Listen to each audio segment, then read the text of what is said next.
From the Clark Ford Studio in Oxford, Mississippi, MBW Digital proudly presents the Oxford Exxon Podcast. I'd say thanks for tuning in, but why am I going to give you a round of applause for something you're supposed to do, to be frank? And now, here are your hosts, Chase Parham. And broadcast school has really paid off. And Neal McCready. I deserve to be on TV.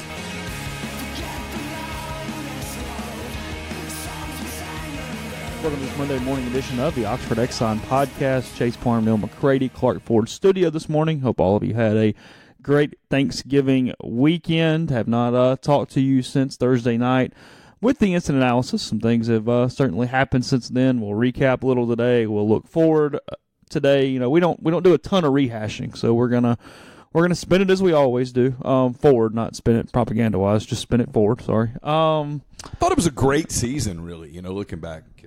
So we'll do some stuff like that. The basketball team showed well over the weekend in Destin, going 1-1 in that tournament. They beat Baylor the first night. Baylor was an IT team last year. Don't know what they are or not this year. And then losing to Cincinnati in the finals. So to this point, 2 losses, Cincinnati and Butler, not the end of the world at all for Ole Miss, as they are trying to build that program under Kermit Davis. So we'll talk a little about those things. Tell you every single day about the Oxford Exxon, Highway 6 West in Oxford. Hope many of you use them to smoke that turkey for Thanksgiving.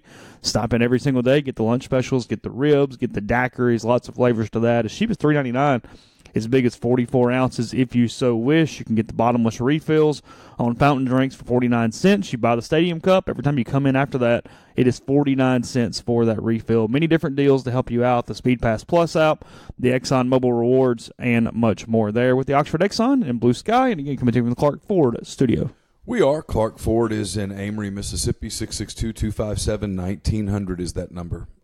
Corey and the people there at Clark Ford are tremendous at what they do. They want to be your truck guy. They want to be your car guy. They'll prove it to you. So call the number. Ask for Corey Clark. Tell Corey what new Ford you are looking for. Simple as that. He'll send you a quote within 15 minutes in business hours. From there, it's up to you. You get your quote. You can shop it around. You can use it as a baseline. I mean, whatever you want to do. It's your time. You're going to end up coming back to Clark Ford because he's going to get you right to that bottom line. And he is. He's going to do it without all that hassle, without all the haggle. He's going to take the hassle out of the everyday car buying experience, and we'll make it even better for you at the end of your deal. Tell Corey that you heard about Clark Ford on the podcast, any of our family of podcasts, and you'll save $500 off the bottom line. Clark Ford and Amory, 662-257-1900. Just a little bit of basketball news, too, because I'm going to forget this. John Rothstein last night reporting that Ole Miss will be a member of the preseason NIT next year at Madison Square Garden to kick off the 2019 season. Also in that field will be Syracuse, the home team, and Oklahoma State, a 4th team, not yet named for that. But after getting Butler for a home and home, you get Baylor and Cincinnati. Schedule looking up a little bit for Ole Miss the last few seasons. Yeah, Andy always scheduled pretty aggressively. I think Kermit might schedule even more aggressively than Andy did. And it's on the coaches. It's also the pavilion, I think. People are a little better about coming, doing some home and homes, just a little bit of everything. And the airport's gotten a little bigger. Okay, yeah, that's fair. You can get in and out. 5 years ago, you couldn't get in and out of Oxford, really. Or it was hard. Mm-hmm. Now it's a lot easier to get in and out of Oxford. Because if you had to fly to Memphis and then get on a bus and go to Oxford and play at the game and then get out of the game and get back on a bus, and a lot of teams don't want to do that. Not in basketball season. And you played at the Tad Pad. The visiting locker room facilities were just absolutely awful. The arena experience was not exactly fun. And Ole Miss was a program that you didn't have much to gain if you were a big program. Now they could definitely get you at home, and then when that happens, you go, well, that didn't help us at all. Yeah. So now you get the SEC is much better. You get a Power 5 opportunity on the road, and people are interested in it. And it's not earth-shattering news, but it's a big deal to get invited to that tournament, to play at Madison Square Garden early in the year when people are just starting. Nationally televised games. Yeah, it's cool. Not just SC Network, nationally televised. Yeah, like ESPN or whatnot. Yeah. And so, I thought the tournament they played in this weekend was good. They played a Baylor team that's going to have a decent RPI. They played a Cincinnati team that's probably going to have a pretty good RPI. Found out a lot about themselves. I didn't know we'd start with basketball, but we'll start here real quick. I had people ask me, so what do you think? Well, I mean, look, I didn't watch all 40 minutes of either game. We had Thanksgiving on Friday at my parents', and we came back here, and I may have had a couple of drinks and was just hanging out with Carson. And I watched some of it, and Ole Miss made shots, and Ole Miss defended the three really well, and it won. On Saturday, I watched a little more of it. Ole Miss did not make shots. Terrence Davis did not score. And Ole Miss did not defend the three particularly well. I think Cincy was 6 of 14 from three. Cincinnati did what Cincinnati always does. They kind of gunk up the game. They create turnovers. They bother you. Ole Miss only forced 7 Cincinnati turnovers. Didn't shoot well from three at all. Didn't defend the three particularly well. Got beat on the boards, and Terrence Davis didn't score. Ole Miss will win 0 SEC games playing that game. If they play the Baylor game, they're going to win some SEC games. So you saw kind of what they're capable of. And even in that game, Terrence Davis only scored 7 points, 6 or 7, and he got in foul trouble. Bree and Tyree carried them on Friday. Devontae Shuler carried them on Saturday. They need Terrence Davis to do 2 things. 1, they need him to score. 2, they need him to quit taking his offense to the defensive end of the floor. And he did that the other night. He's got him in foul trouble, got him sluggish. Kermit ultimately took him out. But he played 31 minutes on Saturday against Cincinnati and didn't score. That won't work. He's got to be 15 to 20 a night, and he's got to play defense without thinking about his offense. Otherwise, the ceiling on this team's pretty low. So we'll switch it back over. On Friday morning, Wesley McGriff was relieved of his duties as defensive coordinator. A lot of coverage of that at rebelgrove.com. I'm going to update the hot board a little bit today. That's available as well. And then real quickly, if you are not a subscriber, you've been on the fence about subscribing, today'd be a good day for that, the Cyber Monday deal. All over the internet, you get specials, rebelgrove.com, one of those places. You're used to it. You've seen it before, but if you haven't taken advantage, another day of it here, you can get $99 in the Team Gear Fan Shop, any gear you'd like, Saints, Thunder, Cubs, Pelicans, whatever, or Ole Miss, out of the ULM, out of the fan shop if you sign up for an annual subscription with rebelgrove.com. The URL on that is olemiss.rivals.com/99cyber. So you can go there, take advantage of that deal that is, while supplies last, it could go into tomorrow, but don't take that chance because who knows how long it will be there. There are only a certain number of passes network-wide, and when they're done, they're done. So you can find that again now at rebelgrove.com. All right, so Thursday night played out as it did, 35-3 Mississippi State. We had multiple extracurricular activities throughout the evening, including in the postgame. And then Friday morning, the first thing falls from the season that was. We've been talking about this for a while. We've told you this on the podcast and at rebelgrove.com. It's not over, but it's probably over for a little while. They want to make sure all the coaches stay on the road recruiting through the early signing period. I think any further movement, at least on the Ole Miss end, comes after the early signing period or pretty close to it. Now, Longo gets offered a head job, somebody else leaves. That's a whole different deal. I mean, you look at that. Longo's been mentioned for a couple spots. We all know John Sumrall is very tight with Neil Brown. Neil Brown is a hot commodity all over the country right now, and I know there's already been some temporary feelers put out about potential Sumrall interest to join him as a defensive coordinator should he land one of these spots. So Purdue, Louisville, Texas and then, Tech. Yeah, a report came out yesterday saying Tech probably looking elsewhere, but Neil Brown is at least on a list somewhere at Texas Tech. So those are the ones that stick out. So from that end, we got that, and then anything from the other side probably coming a little later for Ole Miss. But are you surprised that it's this small amount of initial turnover given? I mean, I'm going to keep this very real here. I've never seen this much acrimony around this program since I've been on the beat. and I've been on the beat since March of 2008. You and I, we didn't talk a lot this week, over the weekend, but we had a quick conversation about what's this like compared to some other seasons. And, 2010 is the one that everybody brings up. 2010 going into 2011. That period is the one that's most similar to this, but they're not even hitting, and now look, there's probation, whatever. But I need to make that caveat. They're not even hitting on recruiting the way they kind of were at that point. In 2010, whether it be the 10 class or the 11 class, I mean, we've spent our time talking about C.J. Johnson, a 5-star, Nick Brazel, Dante Moncrief, Tobias Singleton, all these dudes that you said, hey, you're just a year or two from Cotton Bowls. I mean, all jokes aside, it's the truth. No, they were a year removed from you're a year or two from Cotton Bowls, and here's all this offensive talent. I mean, it was crap, but at the time, people were even somewhat excited about Zach Stout coming in from Iowa Western. There was a lot of stuff kind of going on right there. So it spiraled out of the way quickly. But right now, we're talking about, we spent a lot of time we've asked Ross this question multiple times. We spent so much time with Ross going, what do you have to do to build back public trust? What do you have to do to build back this, build back that? Now that's the football program too. Matt Luke has that problem now. How do you build back public trust? How do you do this? How do you do this? And it's not, again, Matt was put in this situation, but at the end of the day, you're in this situation. So I always compare it to politics. Yeah, it's fair. If you're a Hogan Gidley, our friend Hogan, he works now at the highest level of politics. Mm-hmm. But you're always gauging approval ratings. It's not the end-all, be-all.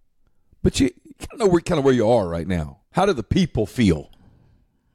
Because you're in the people business. Your constituents. Yeah. You're the, let's say you're Hogan used to work for Huckabee. He did. You're governor of Arkansas, right? You're always kind of getting a feel for how do the people of Arkansas feel about the guy in the office in Little Rock? Yeah.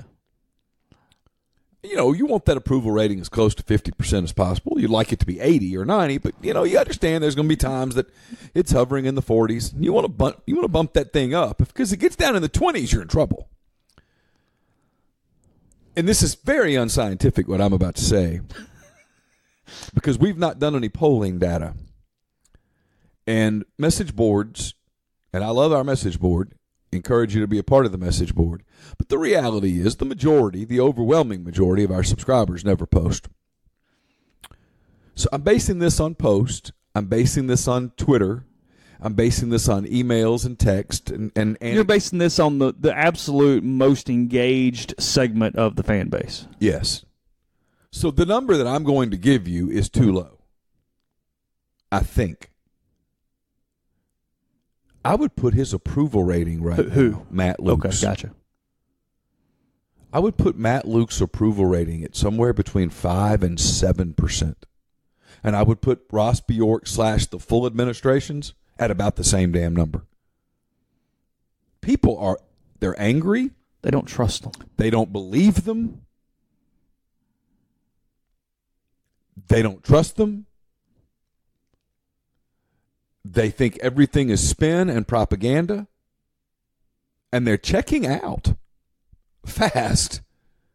They feel like they're not being heard. Well, they feel like they're being lied to. Yeah, but it's one and the same. And heard, yes. Yeah. And they want... In their minds, it's, keep giving, and we're just going to run it however we see fit. Yeah. Opposed to what you think. And I think you can look at the last couple of games, the game day stuff. It's clear that they're listening. Yeah, it's been better. It was much better. I thought the game day stuff at Mississippi State was pretty good. Yeah, it just shows you there's always so much you can do with a team that's not winning football games. Yeah, had that game been a win, everybody would have walked out of there going, "This is awesome." Yeah, except for the first fin thing, they got to kill that. You hate the first fin. When that kid and we had a conversation about what the Shark's actually doing. Is he stalking the band and the cheerleaders? Yeah, It's. I mean, I'm not making fun. I'm not. But you're not. No, I'm not. It's so awkward that it makes you cringe. You cringed? Yes. People keep calling it a tradition. No, it's not a tradition. It's something that you're forcing. The word tradition is used too much. Yeah, traditions are organic. The odds of that becoming it's just a thing. The odds of that becoming a beloved It's a marketing tradition, tool is what it is. Yes. It's a marketing tool. The odds of that becoming a beloved tradition are somewhere between 0 and 0.1. Little Johnny, that's 2 right now. When he's 10, It's going to be all about the fin. Got to get there early for the first fin. I'm going to bet against it. If you'd like to bet on it, we can. I did make you laugh Thursday by calling him an alien can opener. So,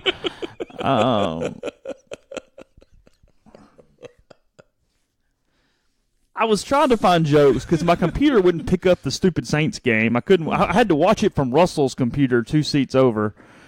And you handled it fairly well. And he kept getting annoyed at the Falcons and turning it off. Yeah, and I'm like, Russell, turn it back on. He's like, I don't want to watch it. I'm like, yeah, but I do.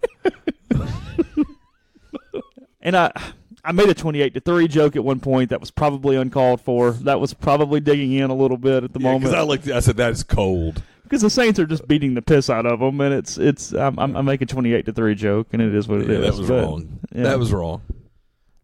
Anyway. But, yeah, no, you're exactly right. The approval rating of them as a, quote, political candidate it's very low. Is incredibly low. I promise you it's no higher than 20. And the problem is there's no good way to fix it right now. I mean, okay. There's a way. With the current regime, there's no way to fix this right now. I think there is. Okay, go ahead, and I'll tell you the only ways I think you can fix it. Or do you want me to go first? You go first. All right. I've talked to the majority already. Go ahead. Winning. Duh. Winning.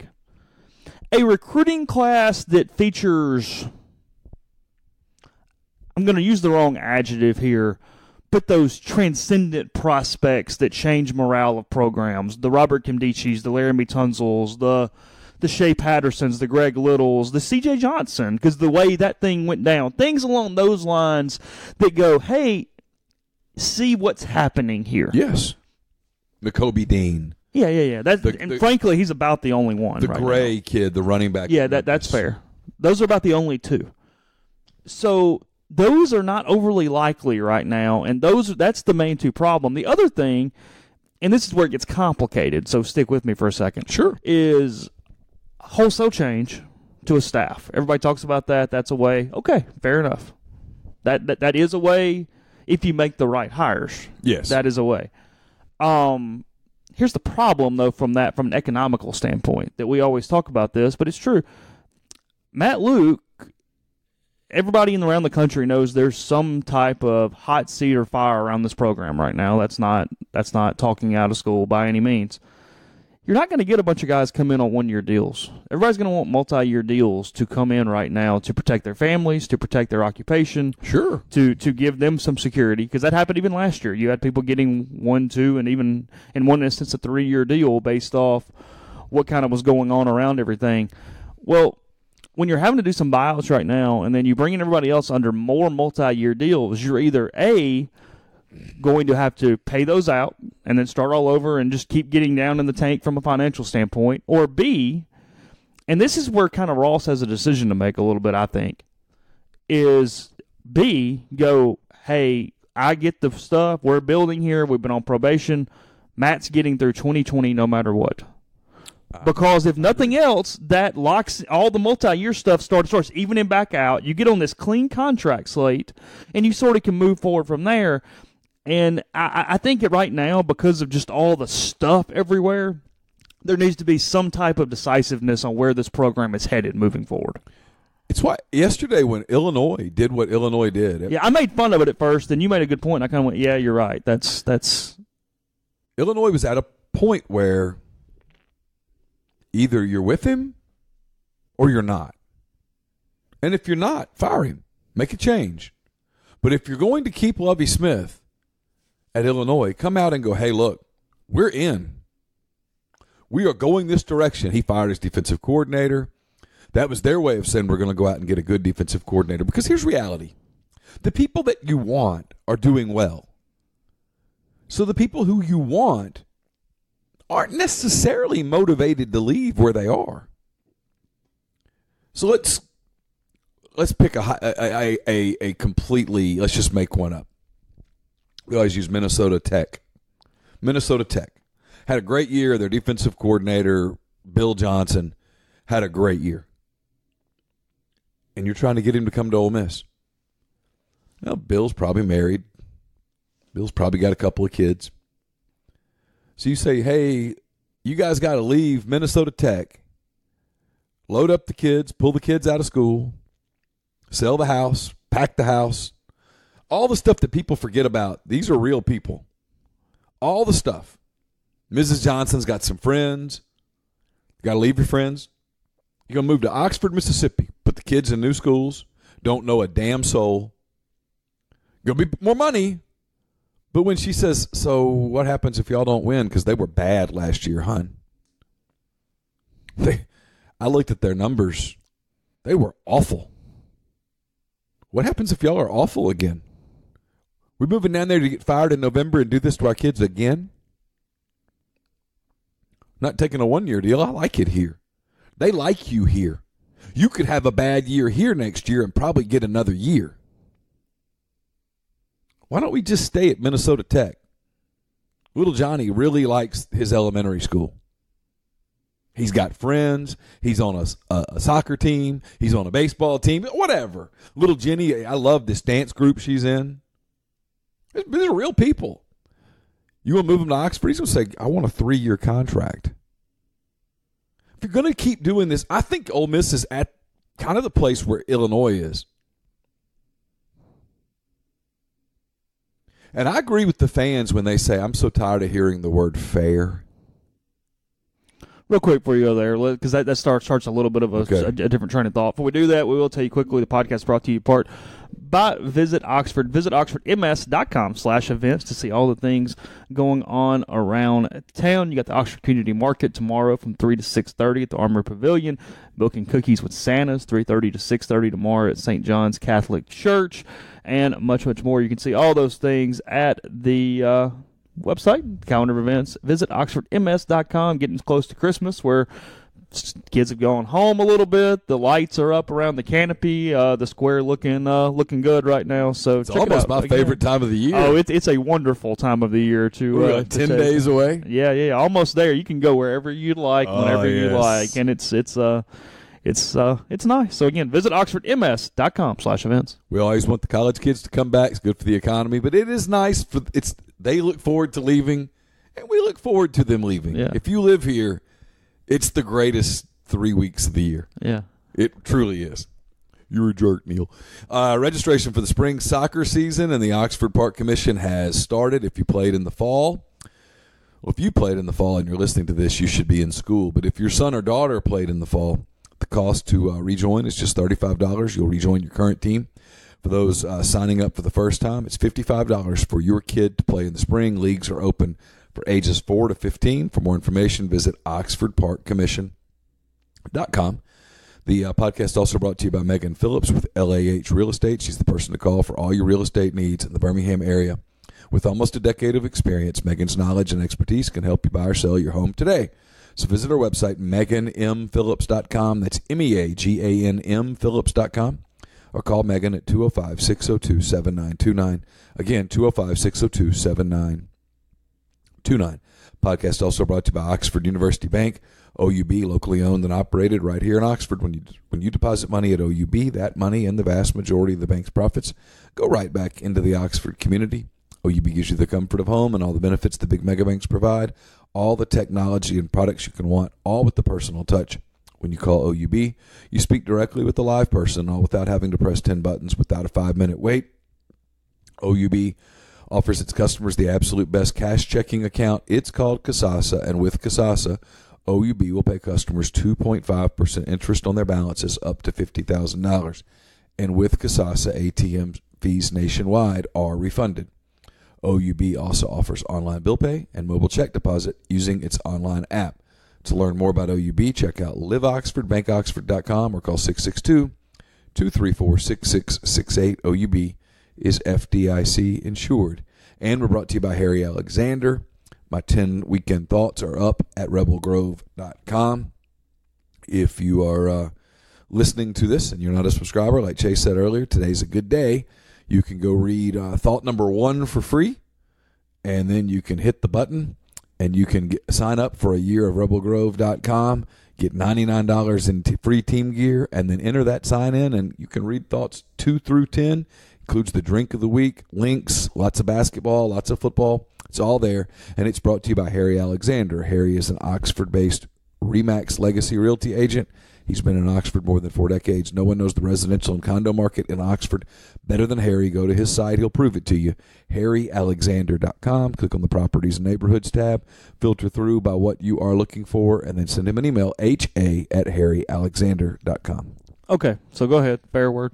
I don't like the word fair. This isn't the Oxford Park Commission. You know, being fair is not really important right now. There are no participation trophies. You know, when you sign your son up for 7-year-old OPC soccer, what do you want? You want him to go have a good time, get some exercise, learn how to be part of a team. You play, and so he plays for the Tigers. And when the Tigers play the Lions, it's fun if the Tigers score more goals than the Lions, but does it really matter? No. Everybody's going to get some orange slices and a juice box. And at the end of the year, when the boys have had some fun together and the parents have gotten to know each other a little bit, you'll go to Pizza Hut or Lost Pizza or wherever, and you'll have a little pizza party. Everybody get a couple slices of pepperoni. Participation trophy. Parents will slip off, have a beer, and it'll be all good. That's fair. This is big-time college football. Matt Luke got paid $3 million. Fair is out the window. No one he deserves more time. No. It's a decision you have to make as an administration. It's something I tell my kids all the time, and you tell your kid, I'm sure, when she gets older, decisions have consequences. Always, good or bad. Decisions have consequences. Doesn't deserve anything. He deserves the contract he got guaranteed. And I don't know what the buyout language is, and frankly, I think Ole Miss is chicken you-know-what for hiding the buyout language. I'll be honest with you. That's crap. Do what you want, but it looks elusive. So let's say, I don't even know what the buyout is. Let's say it's $6-7 million. That's what's fair, whatever you negotiated. At some point, it's not about, well, he deserves more time. Why? Is he the right guy for the job? And if you think he is, this is where I think you can start making the argument. At these press conferences starting tomorrow, stop with the robotic stuff. Well, we just got to work. So you haven't been working? They paid you $3 million. You understand what I'm saying? Of course he's working. No, you got to do something different. We've got to bring in better people. We've got to be more whatever. You can't just platitude this thing. No one believes you anymore. They don't believe you as an administration, and they don't believe you as a coaching staff. You've got to be more engaged.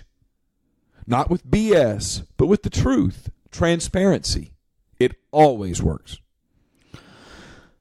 Yeah, because it's this deal where you and I both do it, speaking of robotically, where we seem to put every sentence with this clause of, Matt's a really good guy. That's not without question. You can critique someone without questioning their character or their personality or how they treat their family. Those are that should be givens by this point without needing that clause. We all like Matt Luke. Matt Luke is a really good guy, but that's not really the point we're talking about. It's like what Neil wrote a lot in 10 Thoughts that you can read by signing up, or it might have even been Thought 1. I don't know. Matt's got a press conference tomorrow where it's Thought 3. Okay, as he said, everybody knows that Matt Luke grew up a diehard Ole Miss fan, has tons of memories, has tons of relatives, is as ingrained in this university as any family out there, pretty much. Yeah. A lot of people love Ole Miss, and a lot of people that love Ole Miss are very angry and or apathetic right now. Yeah. Thousands. Yeah.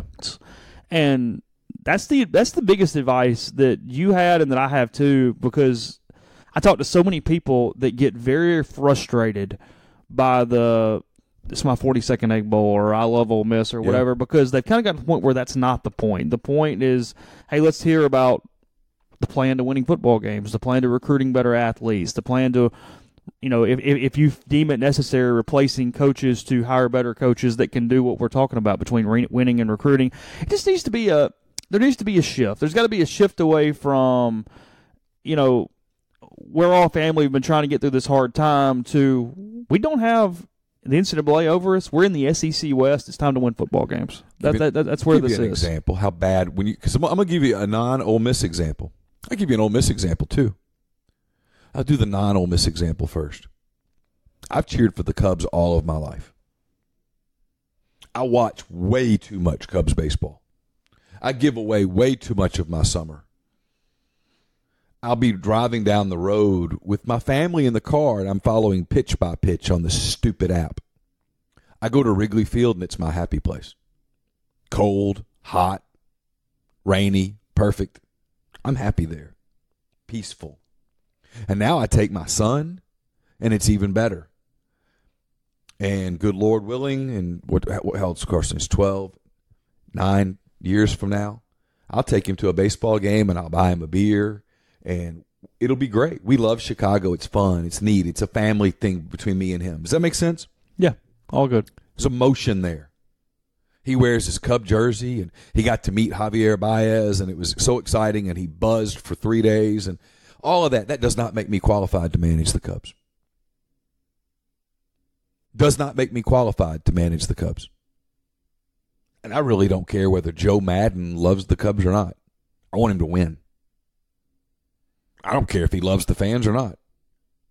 I don't care if it means something more spiritual to him than winning a baseball game or not. Just go win. Sean Payton has spent most of his career wishing he was in Dallas. Yes. Okay. Do you care? No, he's going to play Dallas this coming Thursday. I promise you, at Vaught Hemingway Stadium, I promise you this. You and I talked about this, but the listeners didn't hear. Yeah, that's fine.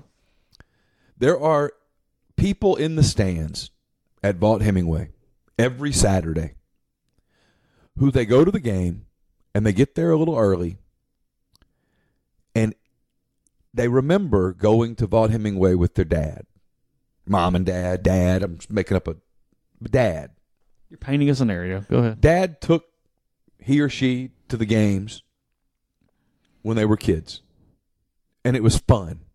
Maybe you drove up from Jackson, or you drove down from Memphis, or you drove over from wherever, and it was your time.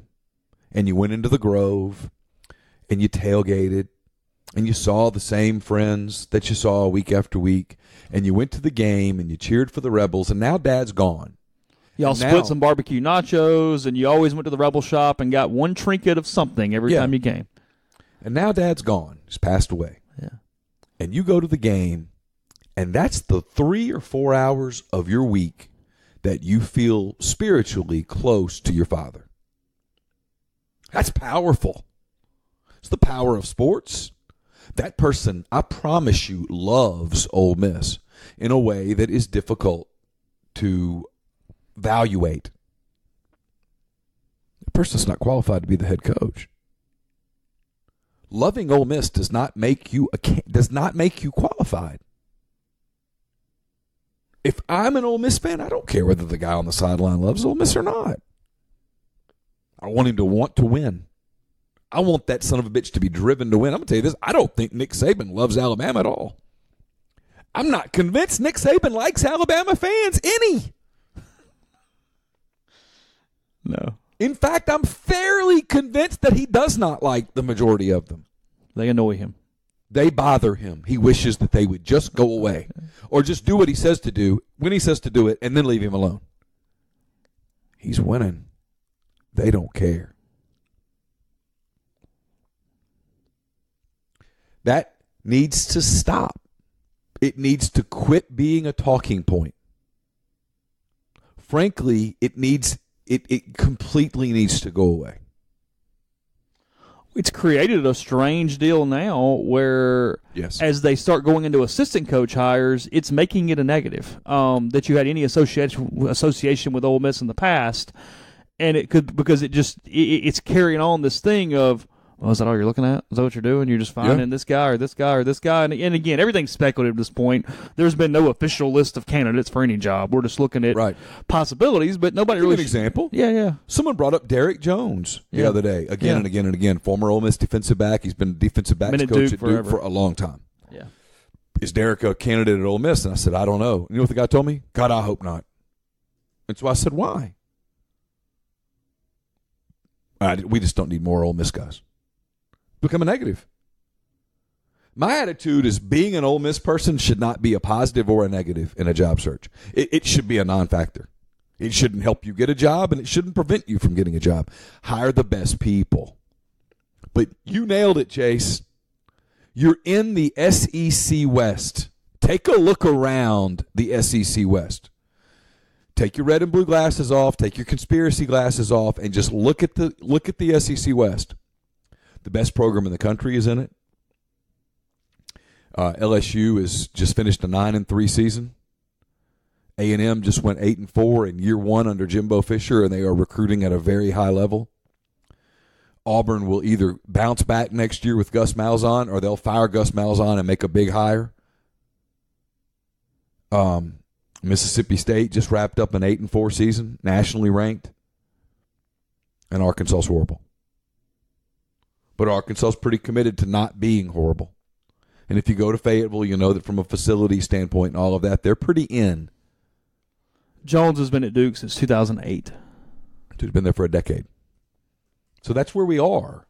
You've got to recruit at a level that allows you to beat some of those teams. Because if you don't beat those teams, the 6 teams I just mentioned, if you can't beat some of those teams, every year is going to be an absolute train wreck. Well, I mean, you go down the list that, again, I'm not saying this is a list of candidates for anything. I'm just saying the list of people Ole Miss people talk about. That's where I'm going with this. Okay. Dan Werner. Positives. He led the most successful streak in Ole Miss modern history from an offensive standpoint. He took over play calling after Memphis in 2015, ran it through the Sugar Bowl, and they were pretty freaking unstoppable during that point. Yes. He mentored Bo Wallace and Chad Kelly. He did. He has national championship rings from Miami with all those quarterbacks. He's been around quarterbacks his whole life. He's a very good quarterbacks coach. No doubt about that at all. Yeah. Lot of positives there. He's been at Ole Miss. He's been at Ole Miss multiple times. Yeah. There's a segment two tours. 2 tours. Yeah. Orgeron and Freeze. There's a segment that gets on him about that. So you look at that. Brian Brown, Appalachian State defensive coordinator. Only been at App State is the DC 1 year. I'm not saying he is qualified or isn't qualified at this point. But he put together a top 10 defense at Appalachian State this year. They were very, very good.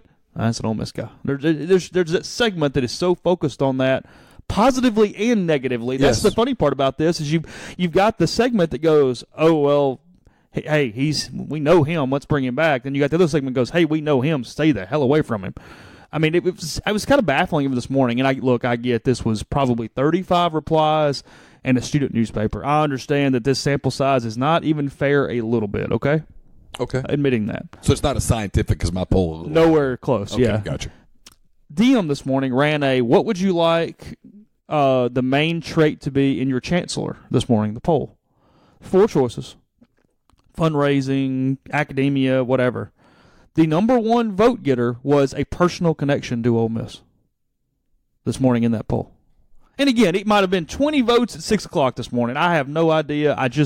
When I looked at it and went, I'd be dang. Wow. And it kind of struck me as I went on about my day a little bit and caught my eye. People everywhere get very provincial. It doesn't, to me, it's not an effective way of doing things. Now, if the guy who is or the girl, the woman, the man, whoever, if it's the best guy in the world and you've got an in because of that, by all means, awesome. Some of it is because of what they see as lack of resume in other places too. Because I mean, if Ross Bjork left tomorrow for the wherever, people would be over the moon about Danny White replacing him. Yeah, because they see him as being successful and great at PR and all the things that, frankly, they think Ole Miss has struggled at so much over the last decade. Yeah. So it depends on the person, obviously. And then the other name that always gets thrown out on that is Walker Jones, just right away. And we like Walker. I know Walker, but Walker's never been an AD. Walker's doing quite well right now. Yeah, I mean, frankly, I think the days of Walker Jones being particularly interested in that job are over. Walker's making a lot of money flying around the world with Bryce Harper and Jordan Spieth and Steph Curry. Yeah. I was going to say Cam Newton. The top golfers in the world. And his main baseball client's about to get $400 million somewhere. Steph Curry pretty much gets whatever he wants whenever he wants it. I mean, he's kind of got a good gig. Cam has lost 3 in a row. I thought of you when I saw that score. Well, one more win. I think the division's clinched. I was nervous about that a couple weeks ago. Yes, you were. It was bothering me. Someone told you shouldn't be. Well, I didn't know they were going to lose 3 in a row. Anyway, I'll mention some playoff standings in a minute. But anyway, as we get to this part of the break, I will tell you the podcast brought to you in part by Community Mortgage, Oxford, Memphis, Seto County, and Chattanooga. Underwriting processing in Memphis are getting local underwriting.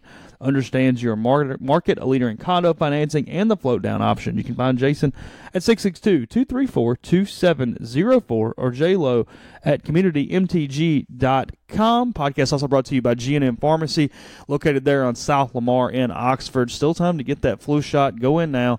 Get the flu shot. Walk-ins are welcome. It's $25 without insurance. It is free if you have a major insurance provider. Maybe you want to let them take care of all your pharmaceutical needs. Go in. Let them handle that for you. They deliver local in the Oxford area. That's G&M Pharmacy on South Lamar. Podcast also brought to you by Grenada Nissan. If you're in the market for a Nissan vehicle, that is the place to go. It's located just off Interstate 55 in Grenada, Mississippi. Grenada Nissan has a complete selection of new and previously owned Nissan vehicles. Go in, test drive one today. Tell Gene and Sandy that you heard about Grenada Nissan on the podcast. You heard about Grenada Nissan at rebelgrove.com, and you'll get Rebel savings on top of the already great deals at Grenada Nissan. We're also brought to you by John Edwards of Regency Travel Incorporated in Memphis. If you've been thinking about that golf trip with the guys, an anniversary trip coming up, you've dreamed of playing golf at St. Andrews, sitting at a cafe in Paris, maybe you're thinking about your spring break or your summer, the cruises in the Caribbean, resorts in Florida. Maybe you're wanting to go get one of those elusive golf courses in Scotland and Ireland for next summer. Get in touch with John. He's part of Virtuoso. It's a worldwide network of travel partners that allows him to supply his clients with added values and unique benefits that are simply not available to other travelers. John traveled the globe for 37 years before getting into the travel business. He knows the extra attention that's needed to make a special trip one that creates a lifetime of unique memories. Here's how it works. You call John. You give him parameters. Hey, we got a week. Got 4 days. Got 8 days. We're willing to spend X. How many people? How many nights? All of that stuff. Give him some parameters. Give him a budget. Give him an idea of roughly what you want to do. And he'll give you some options. You don't have to live in or near Memphis to take advantage of his services.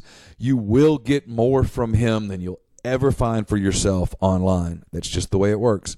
901-494-3387 or send him an email, jedwards@regencytravel.net. First-time clients save $50 off their first booked trip just by telling John you heard about Regency Travel on the podcast. We're also brought to you by the Westin Jackson. Restore serenity to your soul. Visit Soul Spa, the ultimate luxury spa experience in downtown Jackson. Indulge in personalized massages, signature facials, soothing body treatments, and much more on their extensive spa list. Escape from the everyday and rejuvenate yourself in their luxury spa today, and then go downstairs to Estelle Wine Bar and Bistro. Sip on a creative craft cocktail. Enjoy their curated wine list. It's open for breakfast, lunch, dinner, and Sunday brunch. Chef Caden's mission is to connect guests with the community through local partnerships. So gather at Estelle tonight. Anything else on that? No, I just... It's funny. People say to us, why are y'all being... We don't get this a lot. We get two things. Why aren't y'all being harder? Because I know it's complicated. I'll be honest, I am surprised that they only made one personnel move after the game.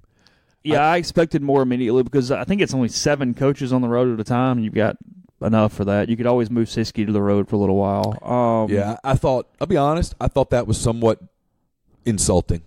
Thought that was a little strange. And then what the story moving forward here in the next, days, I would assume, is not just this press conference tomorrow or what's going on major, but are you extending Matt back out to 4 years? Yes. And B, what does that do to whatever this buyout language is? Yes.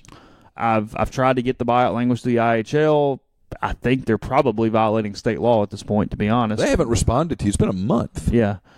They don't care. So I don't know, but whatever it is, does that change with it? Does it change the amount of money owed him if his tenure is not fulfilled in the end of the contract? Because, I'm far from a contracts attorney, but you can always add years without increasing buyout language. Yeah. There's no necessity that the buyout language has to go up with the contract length. So they need to be, again. There's ways to solve all of the. It was a lot like the Andy Kennedy thing last year.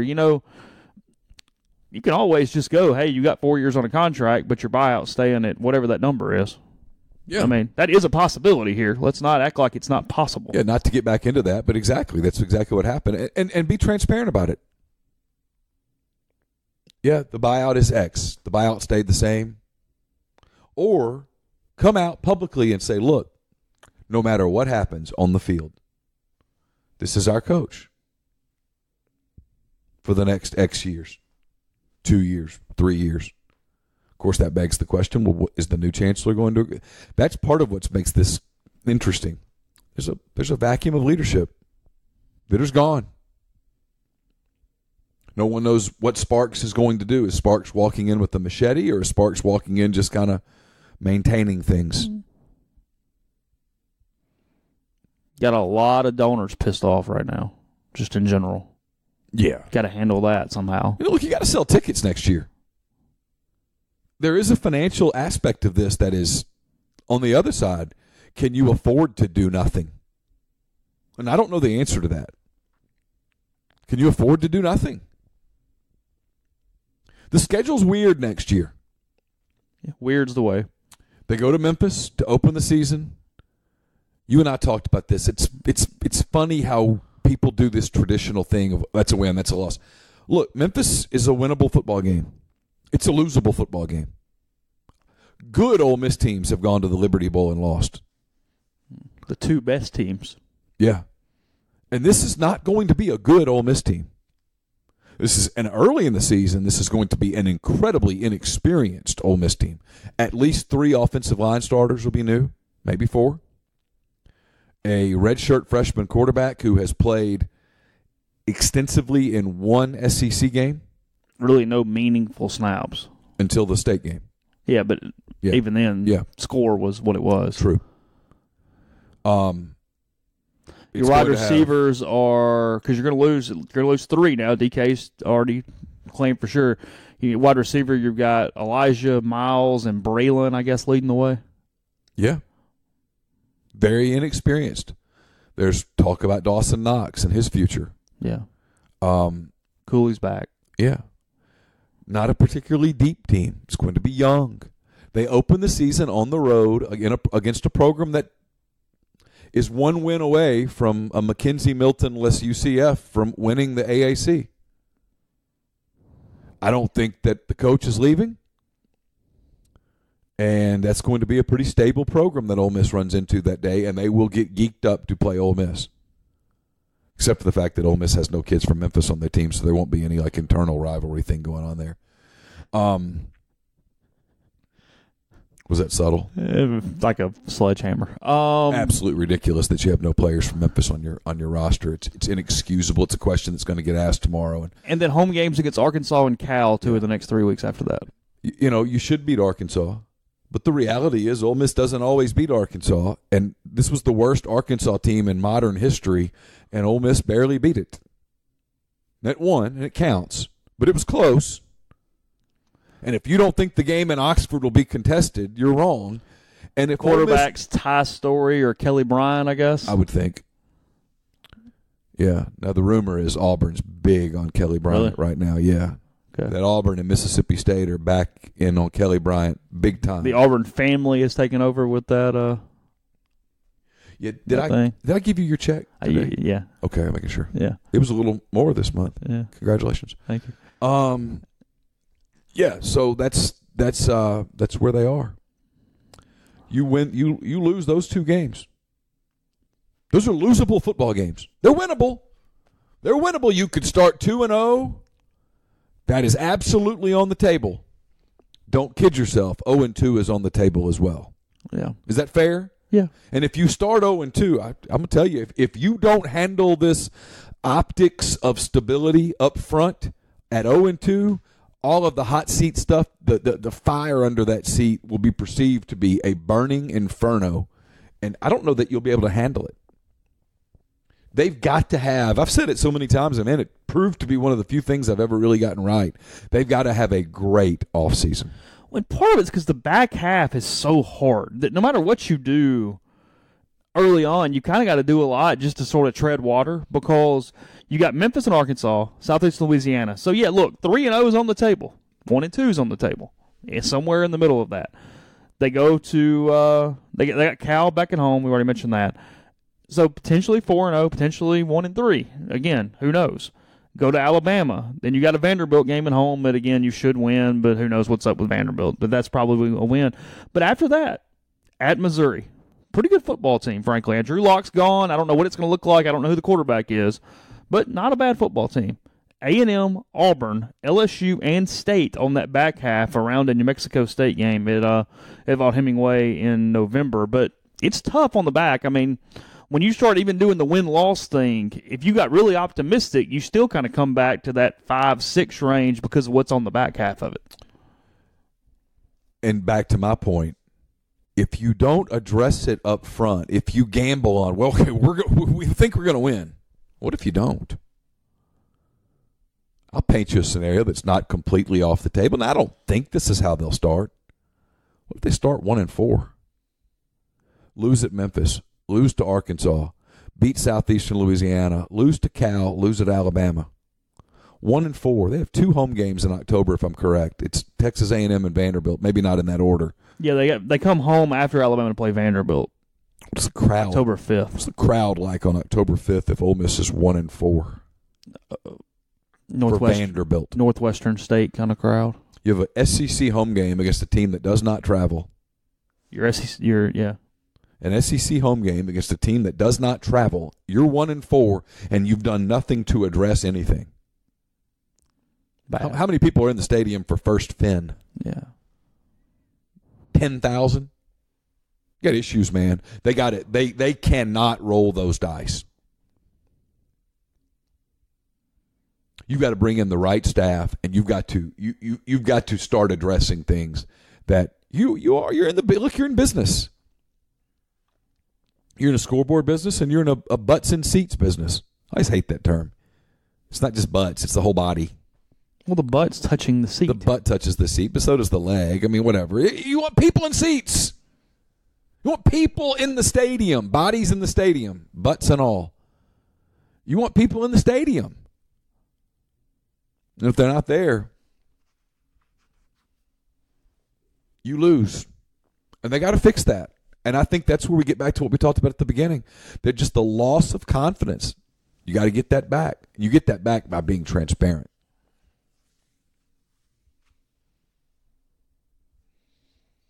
Passionate. Fans don't feel like anybody's taken ownership, that they've apologized, that they've taken accountability for it. I think they've tried at times, but I think that's the way the fans feel. Yeah, they want transparency. Yeah. How did we get here and what do we do? Yeah. How did we get here? Tell me how you think we got here. I'll tell you how we got here. They want to hear that if you had it to do over again, you might have fought some things differently with the NCAA. They're still mad about that. How'd you get here? How did you end up making the hire you made? And now that he's the guy, what's he going to do? Why did he keep Wesley McGriff after last year? Why did they roll his contract over? Extra $1 million. You know, frankly, why is Maurice Harris still on the staff? That's a legitimate question. I'm sorry, but it is. He can hate me. I'm going to be transparent here. That's what people say. Why are we not recruiting Memphis any better than we are? How did that happen? And what are we going to do about it? That's what people want to know. If you're Western Kentucky, you hire Hugh Freeze? Yes. And if I'm Hugh Freeze, I take that job with bells and whistles. Now, Chris Lowe says that Hugh's not the leading candidate. Yeah, I saw that too. And I'll trust Chris here. He knows the people at Western Kentucky. Yeah. But yes, if I'm Western Kentucky. If you're Middle or Western Kentucky, Hugh Freeze would be a good hire. Yes. And I tell him day one, get off Twitter. And I know people close to him have. Get off Twitter and just coach football. Western Kentucky's not real worried about all kind of stuff. Rick Stansberry's on the staff. Yeah. That's a perfect place. You can rebuild yourself. Do it. Do it the right way. Get off Twitter. Quit tweeting out Bible verses and telling people how you're changing people's lives, and go win football games at a place where you can win. Yeah, they could be a decent team in the Sun Belt. They can be a dominant team in the Sun Belt. And Hugh has won the Sun Belt before. Hugh's a good football coach, but he let stuff get away from him. The people who clamor for Hugh Freeze to return to Ole Miss are the ones that, man, y'all boggle my mind. I don't get it. Dusty Baker came close to winning a pennant with the Cubs. I don't want him anywhere near that pitching staff. You don't. You good.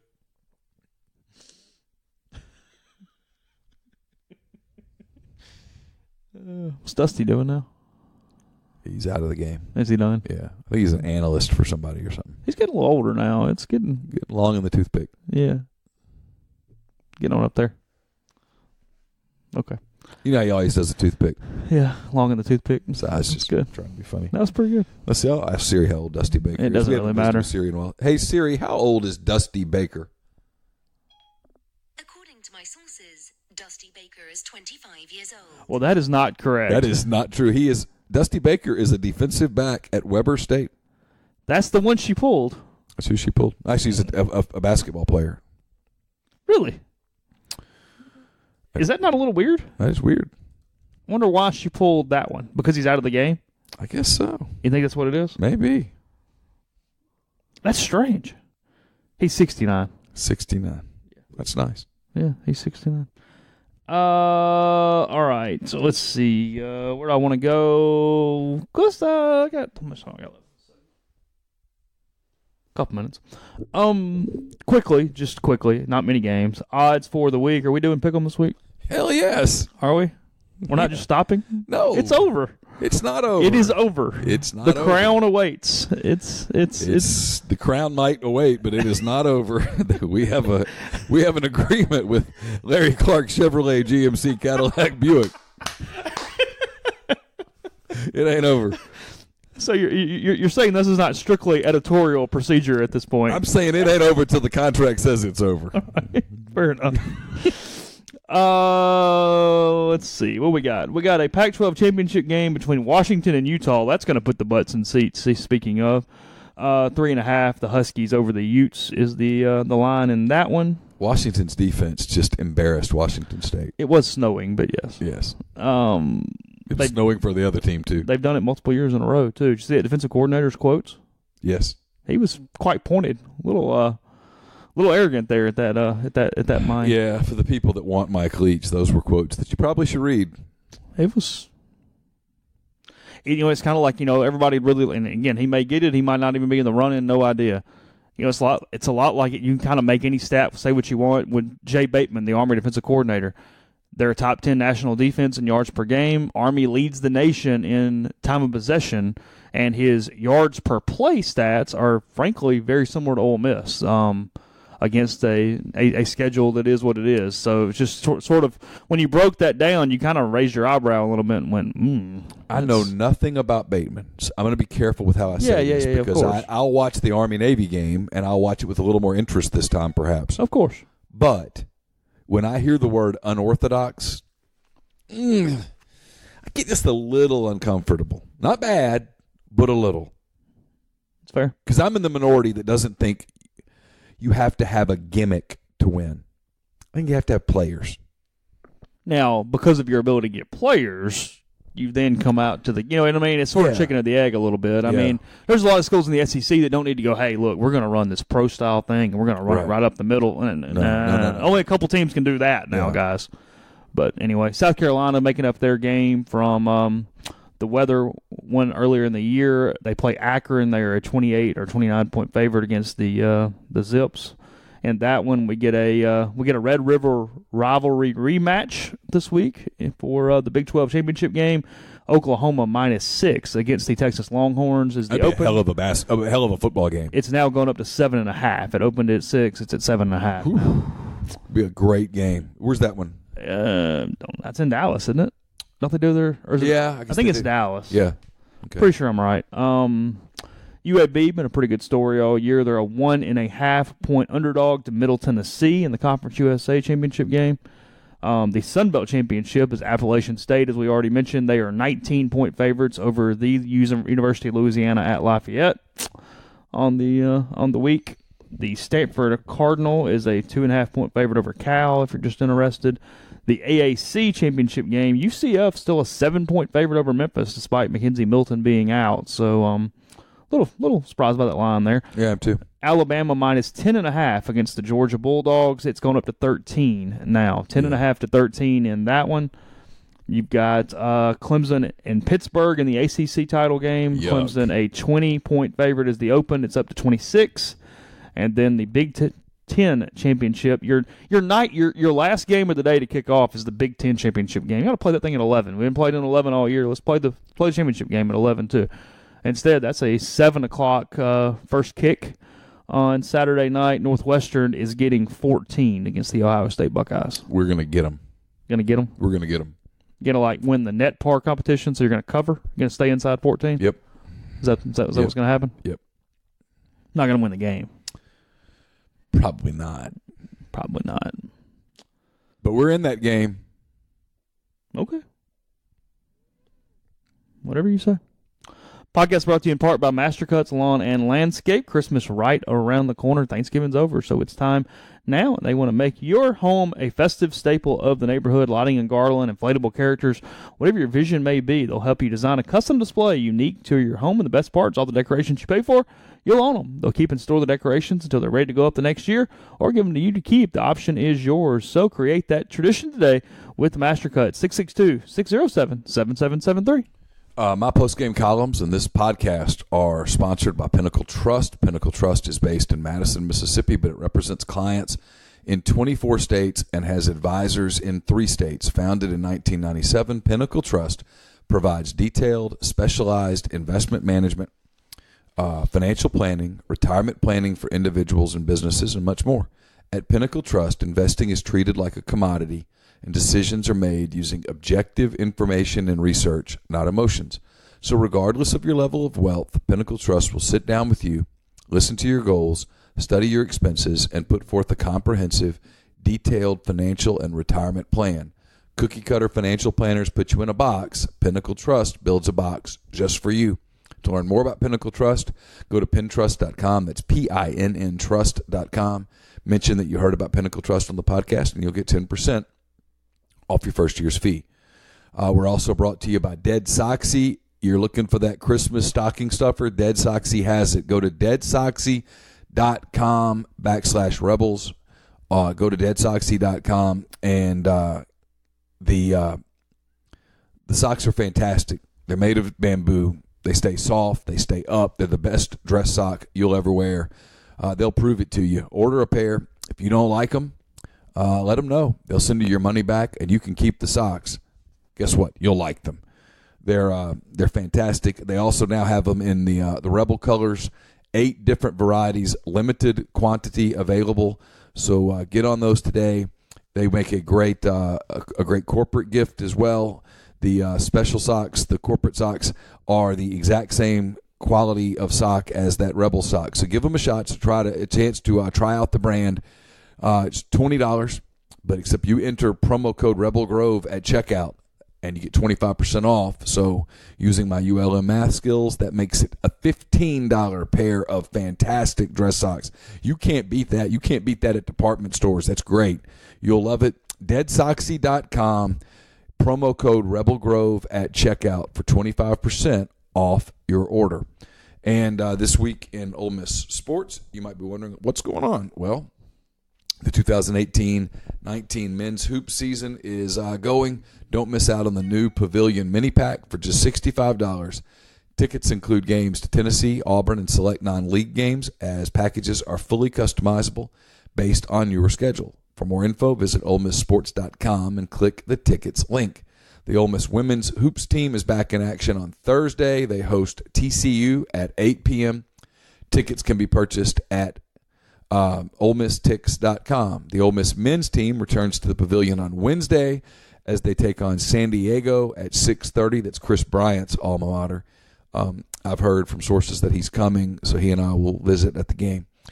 Tickets can be purchased by visiting OleMissTix.com. And then on Saturday, it's a powder blue out on Saturday as Ole Miss host Harvard on the Bayou. That game begins at 1 p.m. The Rebels will wear their new powder blue uniforms. Tickets can be purchased by visiting OleMissTix.com. I had something Ole Miss related before I went to something else, and now it slipped my mind. So good. That's good. I don't know. It was something fairly important, too, that I wanted to hit on. Oh, I know what it was. I guess it wasn't necessarily important, but it is something I wanted to mention. Okay. We've been beating this drum for a long time. Really long time. We have or have not? Have. Okay. Year ago, 1 week ago, we made a whole week of content out of it. State started their Egg Bowl tour of the state yesterday. Yes. Got the pickup truck with the wrap or whatever on it, and maroon and the trophy, and take the bulldog and everything.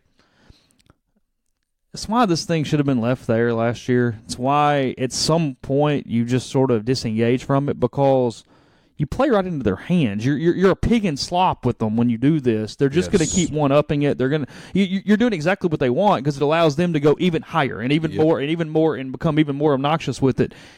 They want you when you lose. It's going to be up to Ole Miss to de-emphasize this thing. Mississippi State, when it loses that game, they hate to lose it, but they feel so good the next day when Ole Miss tweets it out, and when Ole Miss takes the tour, takes the egg everywhere, has every recruit come in and picture with the egg. They hate that they lost it, but, man, you're fueling it. And Ole Miss fueled it over the last year, Chase. They fueled it. And Ole Miss, when they won that game in Starkville last year, planted the flag in the ground. There's video. You had to know State was going to do the same thing. Ole Miss will never do it, because the people that run the program get so wrapped up in it.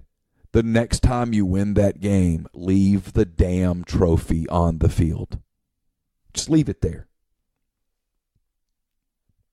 Leave it there. And if you win it in Starkville, just leave it there. It'll be the most awkward it's the worst thing you could ever do to them. Leave it there. Don't throw it over the stadium. Leave it there. Wherever they bring it out, to put it on a table or whatnot so that you can run get it. Don't give them that. And I know to kids like C.J. Johnson and A.J. Brown and whoever might come next, it's a big deal to beat Mississippi State. And that's going to be an emotional thing. Leave it there. And then when people say, what are you doing with it? We're done. We want no part of the Egg Bowl trophy anymore. They can put it in a museum. They can keep it. They can dress it up. They can play parade with it. It's theirs. Have it. We're done with it. Some people will call you petty. Smarter people will go, okay. But when I started this Send it to the Mississippi Sports Hall of Fame, and then tell State if they want it, they're going to get it out of the case when they win it the next time. Yeah, do whatever you want. Just say we're done with it. Say we're not touching it again. Because it's in Starkville now. If I'm Ole Miss, I never touch that trophy again. But I damn sure win the game. But I'll tell you this. I've been on this beat since March of 2008, and when I got here in March of 2008, this game was not to Ole Miss what it has become now. And I know there's a lot to that, but like you said, I'm glad you said it, not me. Y'all played into their hands, y'all being the Ole Miss administration. You have absolutely followed their playbook to a T. Yeah, it just hit me last night. I saw some pictures and different things of the state caravan or whatever it is they're doing. So, let them have it.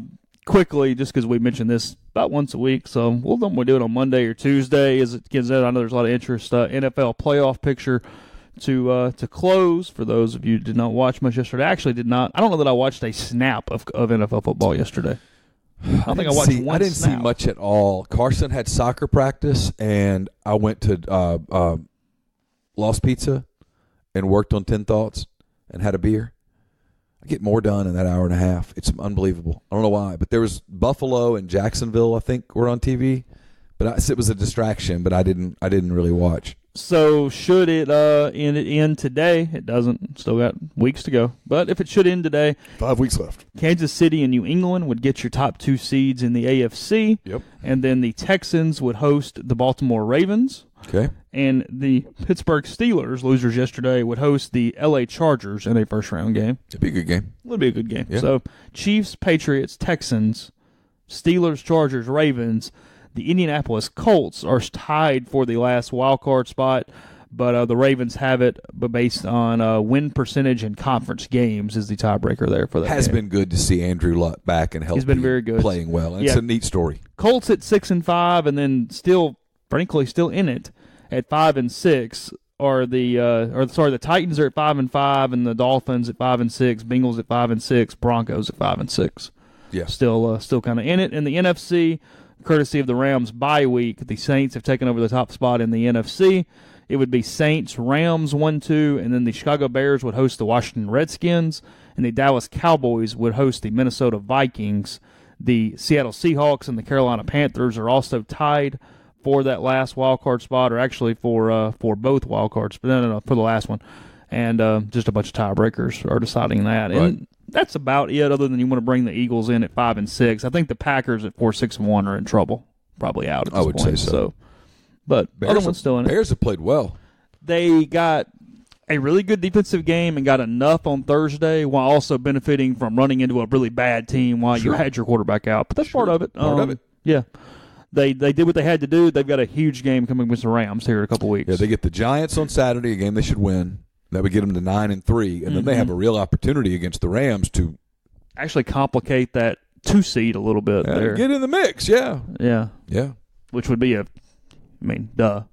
Sure. So, duh. You get the week off more than anything else. The week off, and you get a game in Chicago. Yeah. You got a decent chance in January of weather being a factor in Chicago. Because I was in Chicago mid-January last year, and it was cold, and that wind was blowing. It snowed NFC title game that year, right? Yes. Yeah. And it was cold. Yeah. I thought I remember that. That walk back from Soldier Field to the hotel was... Really? It was a walk. It was cold. Yeah. So, anyway, it's kind of what the news is right now. We will be back tomorrow. Again, take advantage of that Cyber 99 if you haven't done so. And then check RebelGrove.com. We got 10 weekend thoughts. Russell's got recruiting coming today. I'm going to give some final snap count, grade analysis stuff later today as well, courtesy of our friends at Pro Football Focus. And we will talk to you tomorrow.